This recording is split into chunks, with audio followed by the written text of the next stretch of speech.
I love when America's fighting back. How long have you and I on this show been encouraging, cajoling, pestering, nagging people to stand up and speak up against the woke mob? Yes, I've been doing that for many, many years now. Many years. It is it is interesting. You know, you go through school. I remember in elementary school, you know, being taught or spoken to about peer pressure. Right. And how, you know, you shouldn't give in to peer pressure, and that, you know, the mob, you know, and that, how bad that was. Like, I remember learning those lessons in school. And then somehow in adulthood, we're supposed to just forget that and then go along with the crowd and do what we're told by the government.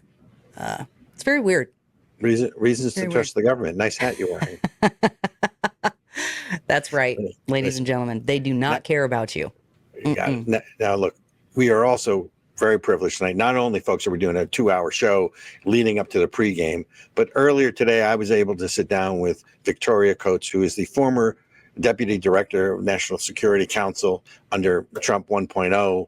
Also worked on, was national security for Senator Cruz. Has a new book out, which talking about fighting, right? Fighting for the Jewish state, how Israel and America can win. It was a really informative conversation because it's really not about, as we've talked about, Ericka, right? It's not about just Israel. It's about Western values, and it's about Judeo-Christian values. So we really were fortunate, because I know she's incredibly busy, especially with everything that's going on in D.C. You know it. So we got a few minutes to sit down with her. So I want to introduce, ladies and gentlemen, here's the segment we got to sit down with Victoria Coates from Heritage. Back to Of the People. We are thrilled to have with us former Deputy National Security Advisor Victoria Coates, and an acknowledged foreign policy expert at the time when we really need one in the country to explain what's going on. Victoria, welcome to Of the People. Thank you, Robert. Good to be with you. Thanks for coming with us. So the president's going to address Congress tonight. I know I want to talk about your new book, which is obviously, the battle for the Jewish state, which is so much bigger than just the Jewish state. But before we get there, the president's going to address both houses of Congress.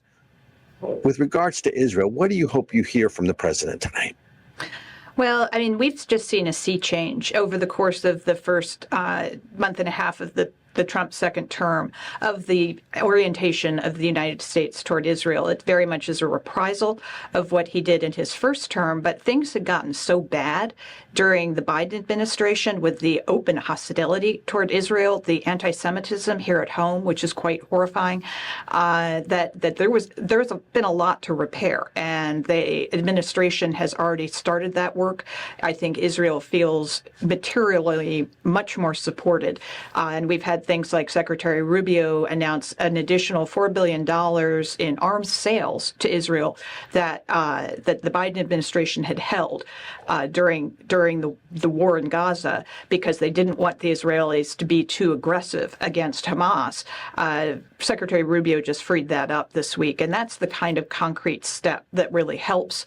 But then we also have symbolic steps. We have Chairman Mast, the chair of the House Foreign Relations Committee, announcing that his staff is going to refer to what is commonly referred to as West Bank by their Hebraic names, Judea and Samaria. So essentially saying, yes, that is part of Israel at this point. And so that is a symbolic step that means a lot to the people of Israel. And then the other thing that I think we'll have tonight is the presence of some of the released hostages. President Trump started talking about the hostages very aggressively in early December after his re-election. We hadn't heard any rhetoric like that out of President Biden or Vice President Harris. He was demanding their release. We've started to get some people out. Their condition is terrible. We hosted some at Heritage. The stories are just heartbreaking, and I think he will acknowledge them, and that also will mean a great deal to the people of Israel. And it will mean a great deal to America as well. The thing that I always the two things when I think back to the Biden administration is, number one, after October 7th, the concept of proportionate response and the pressure that the Biden administration, I'm not really sure I understand what a proportionate response would have been given the atrocities. And the fact that, and I'm old enough to have lived through the Iran hostage crisis in the late 70s and early 80s, No one knew the name of the hostages this time. They were not, the media failed, the administration certainly failed. So the fact that this is front and center with President Trump, I think is a great thing for Israel, for the hostages who all need to come home in the country. You have a new book out that I want to talk about, which is The Battle for the Jewish State, How Israel and America Can Win.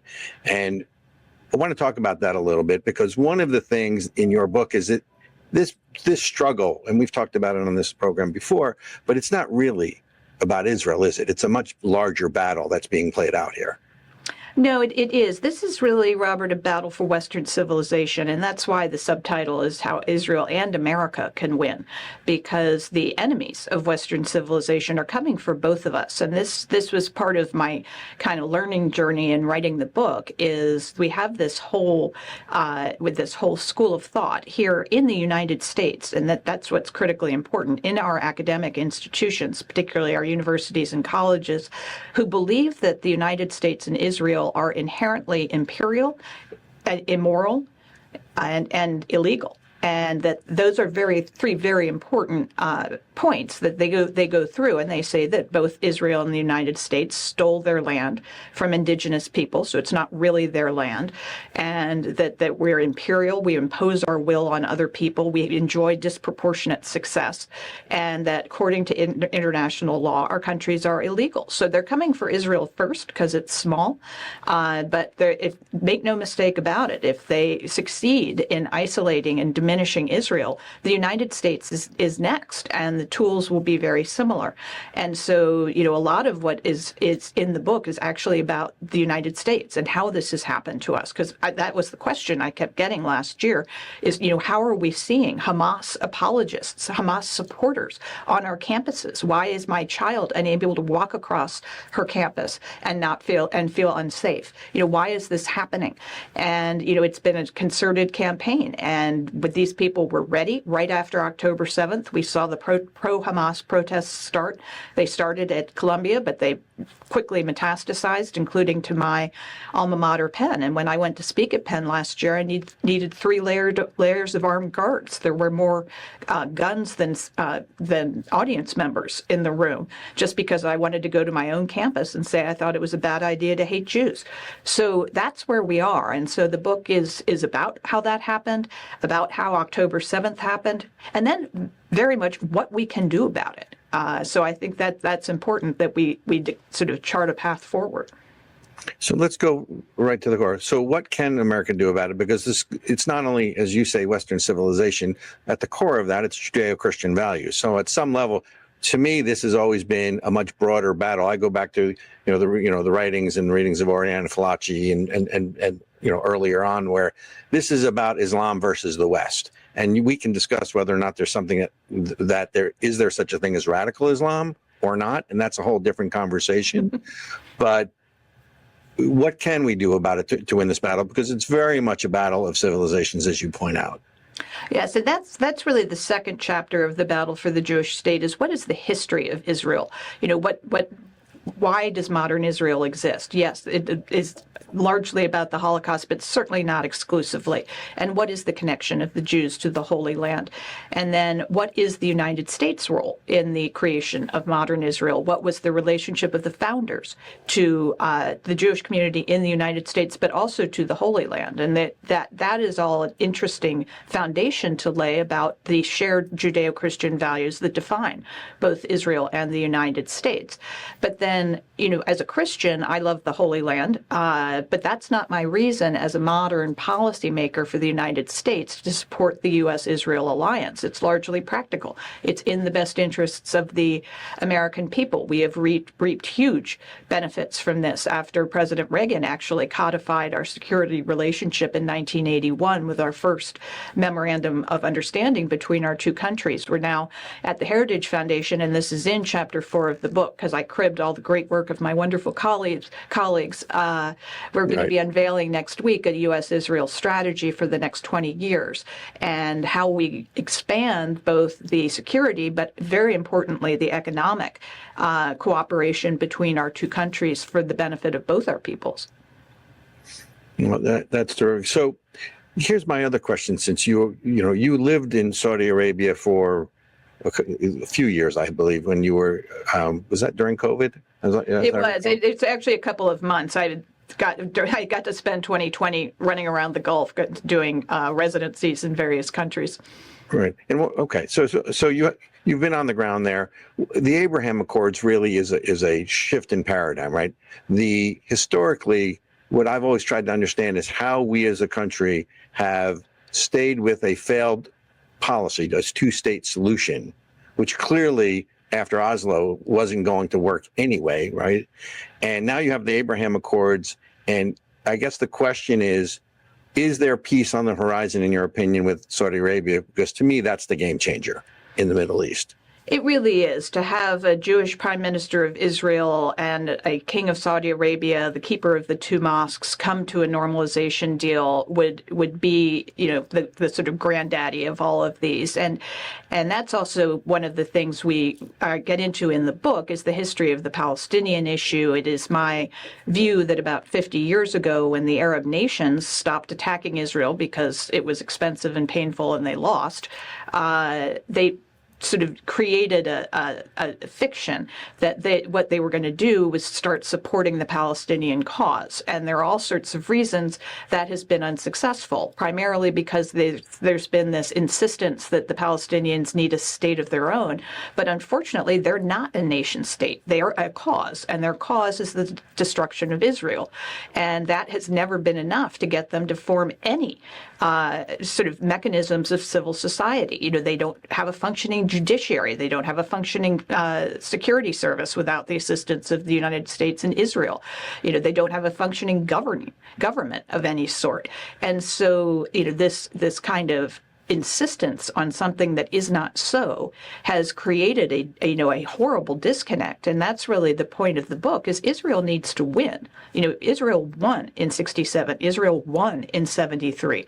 And then there were terms that were presented and borders moved. That's what happens after wars, and the victors get to declare what happens.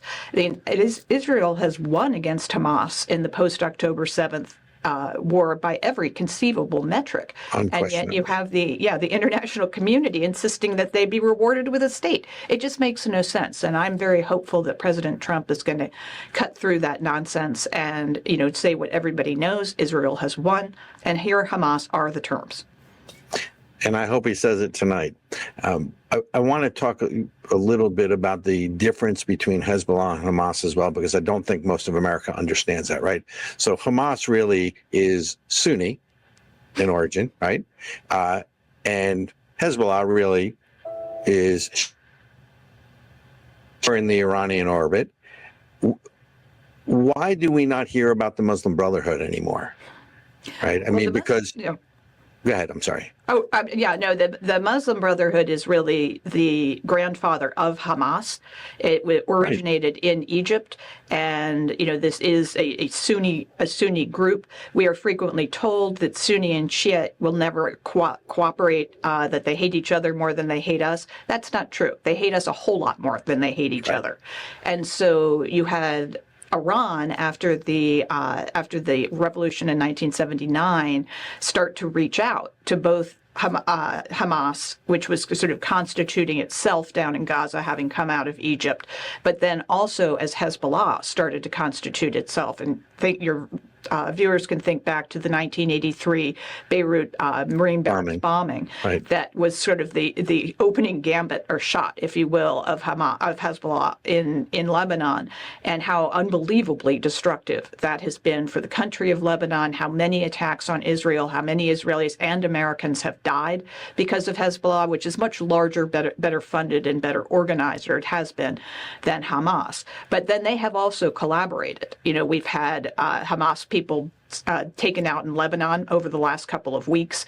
So, that continues. And it's why Israel, in really the second half of 2024, decided that dismantling the leadership of Hezbollah had to be a component of their war on Hamas, because if they didn't take out Hezbollah in the north as well, they were just going to sort of reconvene and rearm themselves and come back. And so that's sort of an unsung also victory of the last year of war is what has happened to Hezbollah. And I didn't think I'd be saying this, but we actually have some encouraging developments in Lebanon politically. We have a new president in Joseph Aoun. He has an interesting past, but seems to be trying to build a technocratic government. I saw the State Department release some money for the Lebanese armed forces today. Not a huge amount. I mean, it is a huge amount. It's 95 million, but not like the amounts of money that we've been sending to Ukraine. And hopefully that can, provide some stability and help root out whatever is left of Hezbollah so the Lebanese people can have their country back again.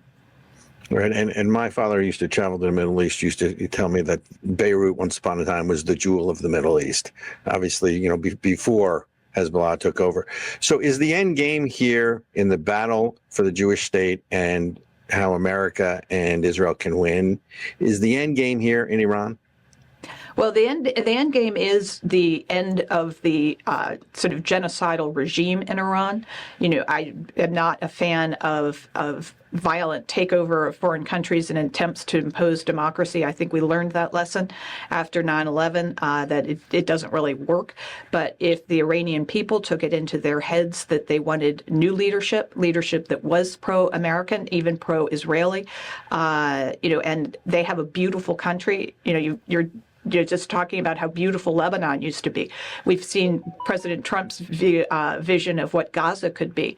I mean, think about what Iran could be, one of the most gorgeous countries on earth with incredible natural resources and a wonderful people. That could be an extraordinary positive change for the region and for the United States. And so I think that's really what we want to get to. And the Israel-Saudi deal that you were talking about would be a key component in that. I think it remains very much on the table. I think it's very possible. I think Special Envoy Witkoff and my friend Morgan Ortagus are going to take a good hard look at that once we get through, these immediate challenges of the first 6 months of the administration and see what might be possible. So rather than armed conflict, we could have peace and mutual prosperity. And I think that's very much what President Trump wants as well. And I agree that Saudi Arabia is one of, if not the linchpin in terms of trying to remake the Middle East and make it peaceful. Are you at all concerned about what I would call the Islamification of Europe, whether it's open borders or high fertility rates or things like that? Because it seems to me that even if we find peace or a solution for peace in the Middle East for Israel and for, the region, you now have, it's not your father's Europe, let's just say. No, and I am deeply concerned about this. It's one of the reasons, what President Trump has implemented already and will continue to do in the United States about, securing our borders and making sure we have a handle on what's coming in here. Europe is the cautionary tale. What they have done over the last 30 years is essentially cultural suicide. And, you can see the scandals that are coming in Great Britain, which, it's amazing to me that Prime Minister Starmer is still Prime Minister after what has been revealed. It's horrifying. And, we have terrible problems in Italy, terrible problems in Germany that are being caused by this. And I don't know what they do about it, and it's hard to see a constructive solution, especially when some members of the European Union still aren't stopping this immigration, and they'll demonize somebody like Giorgia Meloni for trying to stop it in Italy. So I think that is a huge challenge for Europe, and again, as I said, a massive cautionary tale for the United States. Agreed. I still remember being a student of history. I believe it was in the 60s, the Algerian Prime Minister Boumediene, when he addressed the United Nations, said something to the effect of that Islam will conquer the world and we will do it without firing a shot. And we'll do it, and I'm paraphrasing, of course, through the wombs of our women, right? I think multiculturalism, along with the two-state solution, multiculturalism is clearly showed to be a failed policy of the West for many, many years. And it's ironic or hypocritical to me that they're concerned about borders in Europe, but they're not concerned about borders here. But that's a whole, I think, different conversation. I know that your time is short. Where can they find the book Battle for the Jewish State.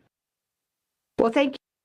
Yeah, The Battle for the Jewish State is available on Amazon, wherever you buy books. I was very proud that my former boss, Senator Ted Cruz, wrote the introduction. He wrote about also what's happening in academia, the testimony of the 3 college presidents at the end of 2003 that got 2 out of the 3 fired. The rot in our academia. And it goes to your point. I mean, multiculturalism is a tool of what has been done to us, what we have allowed to happen in our own societies, and that is what has to be rooted out. So it is available, Barnes & Noble and Amazon. You can find me on X at Victoria Coates. I tweet a little bit too much about Philadelphia sports, but I try to stay on topic, and at heritage.org.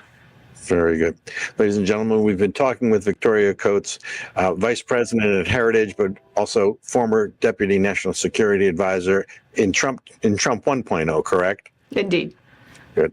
Victoria, thank you so much for joining us. Please come again. Thank you, Robert. Take care.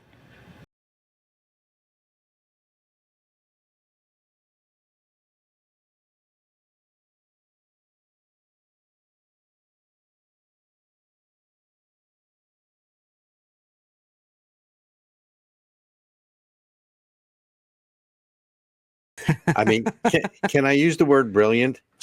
Yeah. What an informative conversation. And it's not, I always look to people who are smarter than me, number one, and that doesn't take much. But information you can't really get on the news at 6 o'clock. Right. And given her background and given her experience and her expertise, just a really insightful conversation. I know we covered a lot. We had to move quickly. But ladies and gentlemen, the battle for the Jewish state, how Israel and America can win. It's not just about Israel, as we have said ad nauseum. Yep. Right? Yep. So now time to shift, since we're 4 minutes past the bottom of the hour. Dun, dun, We are dun. also thrilled to have with us a celebrity panel. I don't know who's here yet, but we're going to be doing the pregame because in 90 minutes from now, the president is going to address Congress. Okay, wait, hold on a Congress. second. Ben, why is this utility coming up? Isn't doesn't the Is it my utility? I can't remove it from stage. Yeah, you got it. There you go. You gotta Got it. cut the camera. I got it. All right, ladies and gentlemen, live television, y'all. Live television. Live TV. All right. So I know Mr. Steve, I believe, is ready to go. Is Chris ready to go?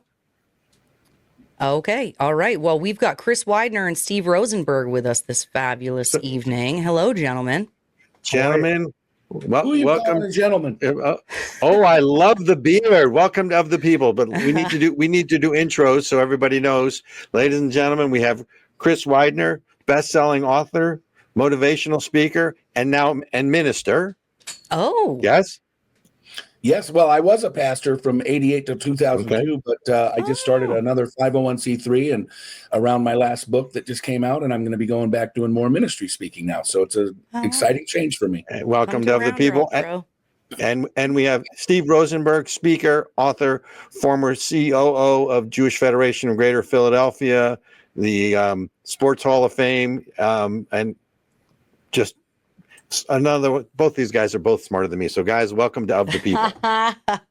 Nobody's smarter than you. And how come you used the word brilliant for Victoria, but not for either? I only use the word You're brilliant just after great. they're gone. You're just great, Steve. I use the word brilliant after they're gone. I mean, first, it depends on what you say. If you sort of rise to the level of brilliance. Yeah. We gotta wait.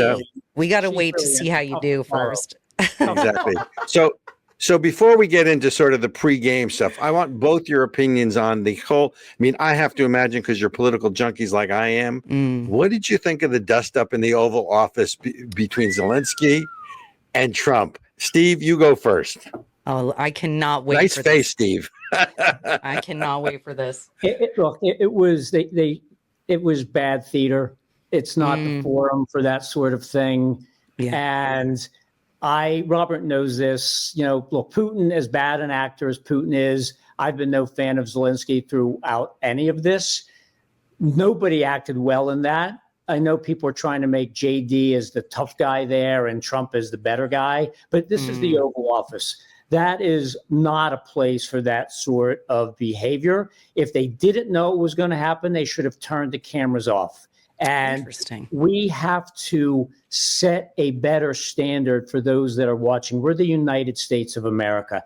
This is a country, Ukraine, by the way, that has a horrific past. And Robert, you know, I look at everything through the Jew lens, and Ukraine has never been a friend to the Jews. Let's be very clear about that, particularly starting in World War II. Okay. But you cannot treat a visiting dignitary like that. The Democrats treat Netanyahu like that, by the way, and nobody seemed to get upset about that. Biden treated Zelensky like that on the phone. Nobody got upset. But you can't do that in the Oval Office when you have a visitor, a leader from a sovereign nation. You can't act like that, period. So I was disappointed. I understand that that's Trump's theater and that's what he does, but that was not the forum to do that. Well, my understanding is so all these agreements were worked out ahead of time. And then when Zelensky got here, this is my understanding, okay, is that he ended up having a meeting with Democrat leaders. So it was supposed to be fine. Chris Murphy. Murphy, yeah. Yeah, exactly. So it makes me wonder if he was kind of put up to it. Or if this is some kind of like, we got to do some machismo stuff to try to save face or something. Wait. Was he put up or was he set up? It's a different question. So Chris, here's my question to you, because if you look at the news right now, it says there's a breaking story that they think that the mineral deal was just signed and that Trump's going to announce it at the, I was going to call it State of the Union, but the address to Congress. But what's your take on all that? I mean, you've been in so many sensitive situations like that. I mean, what's your take on that? Because I think political theater, Steve, is correct. It's just they should have turned off the camera. Well, first of all, I think what happened was Lindsey Graham said that he told him, walk into the office, say thanks, and sign the paperwork. And then they went and met with the Democrats who said, no, don't do it. I think it was a setup. I almost wonder if Trump even knew that was going to happen. And that's what got him so riled up. But as far as the signing of it now, it was all the picture's worth 1,000 words. It was, remember the ambassador that was with him, the woman sitting there like this, right? Like, exactly. oh my God, what is happening? And I think I told my wife this tonight. I think he went back, and I think all those people, and once we cut the money off, all those people said, go get the money. All those oligarchs, all the people, they said, go get that money. I don't care how you need to suck up, tell him he's brilliant, whatever you need to do, because otherwise they'd get steamrolled. And I think that they realized that the whole thing was a terrible situation. But I also agree that that's the kind of thing you don't ever want happening in the Oval Office. Yeah. It was undignified. Yeah. I remember when I was running for office and my husband was like, I know that these people you're running against and these, some of these leaders are terrible. I don't think that's exactly how he said it, but in my words, they're garbage and they suck and they're terrible. But he said, even though you think that, if you run around just talking smack about everybody, what happens when you get elected and you actually need people to work with you and cooperate? And at first I was like, you're dumb and that's a stupid thing, but he's right. How often do we, shoot off at the mouth, saying a bunch of stuff, and then, Zelensky, for example, shooting off at the mouth about Trump and saying whatever he's going to say, and now he's got to come suck up, like. Well, it's human nature it's human nature to get offended, and when you get offended, you dig your heels in, which is why everybody says, well, Trump's a Putin, defender or whatever. I imagine that he's a lot tougher behind the scenes, but you don't walk back out in front of the microphones and go, what a total jerk. Because when you do that, it's not good diplomacy. It's not a good way to make a deal. Trump's been making deals all the time. He's not going to go in to buy a hotel and say, hey, you need to bring the price down, and then go out to the public and go, this idiot wants to charge me this much. It's human nature that when we're embarrassed, we dig our heels in. Yeah. Yes, but Ericka, you just used the word leaders, and that is where we are devoid right now. The tomfoolery that is going on throughout everywhere, and tonight planned theatrics that are going to happen in from the Democrats with their noisemakers, and they're tearing up with this and they're wearing black. Brother. What kind of nonsense is that? What kind of behavior is that? That's romper room behavior that the American people don't deserve. We Yeah. elect leaders to represent us in our best interest. I don't want to see the squad or anybody else using noisemakers to Yeah. drown out the president, whether you voted for him or not, to root against him, to be part of a resistance. We are not a parliamentary government. This is a democratically elected leader in a republic. You must support him. If you don't like it here, leave. But this tomfoolery and the lack of leadership, and look, until we get to term limits in the Congress, in the Senate and the House, we are going to be nowhere fast. Yeah. Although you got to admit, it's great to watch the British Parliament when they do that back and forth. And they Like, cuss I at would each rather watch that than C-SPAN any day of the week. That's fun. Margaret Thatcher. Well, the gentleman is not very bright, is he? Okay, so here's my question for you guys, and I want Robert. I want you to answer first. Who do you think right now is the de facto leader of the Democrat Party? The de facto leader, well, of course, it would be Hakeem Jeffries, even though I don't really believe what I just said, because number one, I don't believe that there is a de facto leader of the Democratic Party, but it's really the progressive wing. It's the squad that is leading the policy in the party. And I think that's undeniable.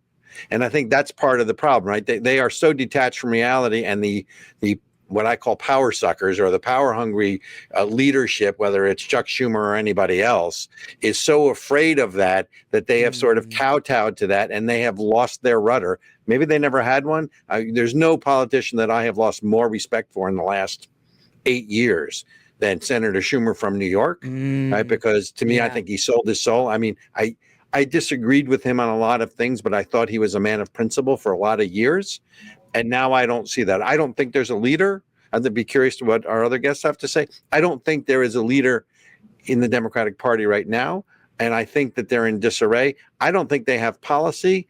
And I think they are looking for something. I mean, look at what they're coming after Trump on right now. Now they're trying to say that Trump is what? That Trump is, forget about the whole Putin thing. Now they're trying to go after him and accuse him of being what? That he's, I mean, have they started the insanity charge yet, or that he's got dementia? I mean, that's next, right? And they're looking for anything that sticks. They have no leaders. Yeah.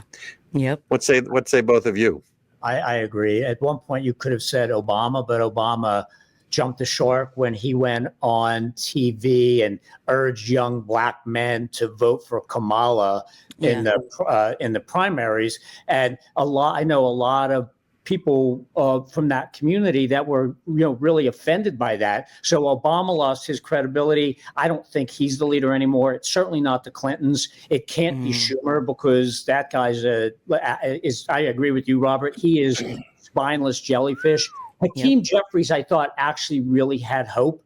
And I had hope for him, I should say, but he's been a disappointment. He's urging people to act out tonight. I think they are still worried about, the entire Democratic Party is still worried about the squad and the progressive left, hence the fact that not one Democrat voted for the men can't play in women's sport. But yet, 80% of the population agrees with that. They're so far gone. I wish they had a leader. I don't know who their leader is. I'll tell you who the leader is. Tell me. Alexander Soros. Guarantee it. If Ding, Soros ding, ding. walks Give in- that man a cigar. Oh, wait. Wow. If Soros walks in, wait. Hakeem Jeffries Wait, or hold on. Chuck Wait, hold on. Schumer Wait, or ready? whoever, and says, "This is what I need you to do," they're going to do it. Yeah. He speaking of being run by oligarchs. I really believe it's him.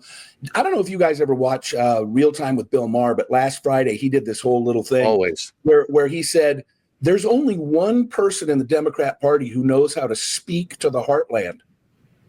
Richie And Torres. it's John Fetterman. Oh, Fetterman. Well, both Oh, Fetterman wow. and Oh, Torres. yeah. And Torres. Yeah. Yeah. I don't know if you guys heard, Fetterman was on the Call Me Back podcast with Dan Senor, not to promote another podcast, but he was brilliant with Dan Senor last week. And it was, look, Robert, I've talked to you about this. I've never been so wrong, as I'm sure you also, about a politician. I live in Pennsylvania. I did everything I could to support Dr. Oz, because I was certain that on the issues that mattered to me, that Oz would be better. Fetterman, and I probably don't agree with him on, 50% of his issues, but he is so with us, and he has such moral clarity. And I would vote for him for anything. And you're 100% right. Richie Torres, I've done several fundraisers for him. He is phenomenal. All right, you guys. I think we're here going to for see news. Josh Shapiro take a hard shot. Right, he's going to move right, I think, because I think that he's got the charisma and that stuff. He's going to come back a little bit, I think. Don't agree. You think so? I don't agree, but I hope you're right. But he can't win. He can win the primary, but he can't win a general. I agree, but I've been waiting for that for a year. I know Josh. I have a deep admiration for his, what I thought was his conviction, but he has a lot more to prove for, but we'll see. I hope you're right, Chris. Yeah, but see, the Democrats, they always just go for whoever the good-looking, articulate person is. And honestly, like Kamala Harris? Did we miss the articulate part of this? Had they gone to a primary, Gavin Newsom would have been the candidate. You think Do so? you know what I think of Gavin Newsom? He's Al Gore 2.0. We raised him to be president. They did. If you know anything about San Francisco society and how they raised him, and the Presidio and the neighborhoods and sort of his godfathers or mothers along the way, they raised Al Gore to be president. They raised Gavin Newsom to be president. Neither man will be president. But yes, he is, a good-looking, charismatic guy. But that whole thing about being able to string two sentences together, how did we get Kamala Harris? Well, that was a coup. That wasn't a primary. Nobody voted for her. Fair enough. Yeah. Fair enough. Yep. Okay. All right. So, Ericka, we are ready to take a quick ad read. So, guys, give us a minute. Stay with us. We want to see your smiling faces. So, we're going to do it live on air. All right. Ericka, all yours. Me? You. I don't think that was on my homework I didn't know to-do what we were list. reading. Then we're going to roll back right in, I guess. Okay, we'll play one of the we'll Go play for a it. message from ASIC.